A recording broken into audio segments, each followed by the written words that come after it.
अब देवकी के गर्भ से इतनी सुंदर प्रकाश निकलता है, इतनी सुंदर सुगंध निकलता है, जिसके महसूस वहाँ के रहने वाले शस्त्रधारी जो कंस के अंगरक्षक थे, जो कंस के सिपाही थे, जो रक्षक थे कारागार में, उन लोगों को भी मतलब स्पष्ट सुगंध ले पा रहे हैं और उस प्रकाश को देख पा रहे हैं। सूचना पहुंचा कि देवकी के सातवें गर्भ के रूप में जो गर्भ ठहरा हुआ है, इसका बड़ी अलग एक प्रभाव है। देवकी का सुंदरता बढ़ गया है, शरीर से अलग तरह का एक प्रकाश निकल रहा है, बहुत तरह की सुगंध निकलती है, वातावरण में शुद्धता हो गई है, पवित्रता हो गई है। अब कंस इस बात को सुनकर उस गर्भ को देखने के लिए, अन्यथा उस गर्भ के दर्शन करने के लिए मन में विचार बनाकर वहां आने के लिए तैयार हो जाता है। अब जैसे ही कंस देवकी के गर्भ को देखने के लिए आने के लिए तैयार होता है, देवताओं को फिर घबराहट होती है। अगर कंस देवकी के पास जाए और शेष स्वरूप भगवान का दर्शन करेगा तो शायद उसकी पाप जो है वो कुछ कम हो जाएगा। तो कंस को कारागार तक हम लोगों को नहीं पहुंचे देना चाहिए। तो इसलिए देवता एक सिस्टम बनाते हैं, एक व्यवस्था बनाते हैं। अब जैसे कंस वहां से आगे की ओर बढ़ता है तो कंस के मन में कई तरह के प्रश्न चलने लगते हैं। कंस अपने आप में उलझ जाता है, दिग्भ्रमित होने लगता है। वो इस विषय पर सोचने पर मजबूर हो जाता है कि हम जा कहाँ रहे हैं। अपना ही बंदी खाना है, अपना ही जेल है, लेकिन वहाँ जाने में कंस को जो है अब डर लगने लगता है। इतना डर लगने लगता है, इतना डर लगता है कि कंस रास्ते चलते समय आँख बंद करता है और जैसे कंस आँख बंद करता है, तो कंस के सामने साँप दिखाई देता है।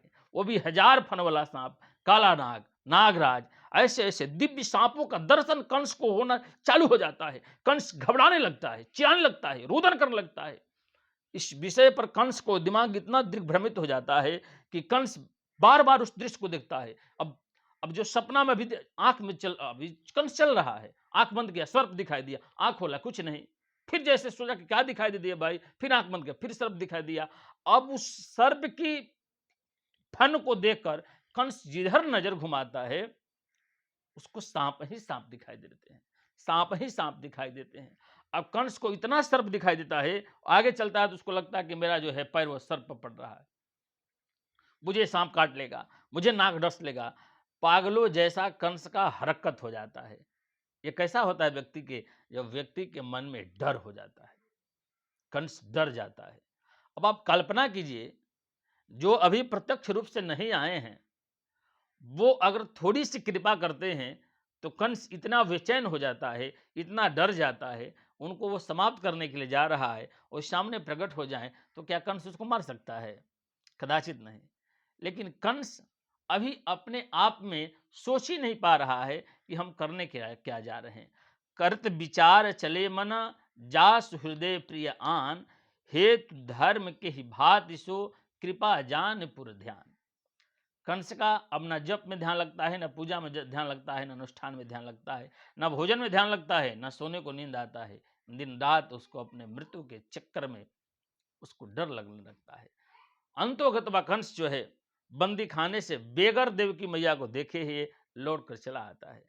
रोमहर्षण जी महाराज का दर्शन उससे नहीं हो पाता है।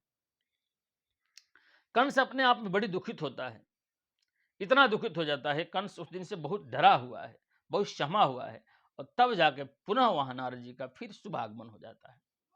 नारद जी महाराज से को देखकर कंस को थोड़ा सा साहस आता है। गुरुदेव प्रणाम, नारद जी प्रणाम, ये बताइए कि मैं कुछ दिन से बड़ी डरा हुआ हूँ। नारद ने पूछा क्या होगा, क्यों डरे हुए हो? तो कंस ने कहा कि गुरुदेव नारद जी, मैं जहां भी देखता हूं मुझे सांप ही दिखाई देता है, लगता मुझे सांप ही काट लेगा। तो क्या मैं सांप से मरूंगा? मेरा काल कैसा होगा? हम कैसे मरेंगे? क्योंकि आप तो भूत भविष्य वर्तमान तीनों को जानने वाले हो। नारद जी ने कहा कंस, तुम्हारी मृत्यु मैं बताता हूं कैसे होगा। तुम्हारा मृत्यु जो है वो सर्प से नहीं होगा। पक्का? कंस कहता पक्का? नारद जी कहते पक्का? सर्प नहीं होगा? नहीं होगा। अब जो है कंस के मन से डर जो है वो खत्म हो जाता है कि अब जब नारद जैसे प्रकांड विद्वान, नारद जैसे संत, नारद जैसे धनवान, नारद जैसे ज्ञानी व्यक्ति ने जब स्पष्ट कह दिया है कि मेरा मृत्यु जो है वो सर्प से नहीं होगा, तो अब मुझे 1000 भी सांप काटे तो मरने वाला नहीं हूं। कंस सुनिश्चित हो जाता है अब मेरी मृत्यु नहीं होगी। तो फिर कंस पूछता है नारद जी मेरा मृत्यु कैसा होगा, किसके द्वारा, मेरा काल कैसा होगा, हम कैसे मरेंगे? तो नारद ने कहा, कंस, तुम्हारे को मारने वाला व्यक्ति काला होगा। कैसा होगा? काला होगा, काला काला होगा होगा। हाँ, बहुत छोटा होगा, नाटा होगा, देखने में श्याम वर्ण उसकी होगी, ऐसा उसका रूप होगा, ब्लैक, ऐसा होगा, ब्लैक कलर का होगा, देखने में छोटा होगा लेकिन बड़ा खोटा होगा। उससे ही तुम्हारी, काले पुरुष से तुम्हारी, काले श्याम वर्ण के व्यक्ति से तुम्हारी, बालक से तुम्हारी मृत्यु होगी, काल तुम्हारा ऐसा होगा। अब उस दिन से कंस को हर काली वस्तु में भी कृष्ण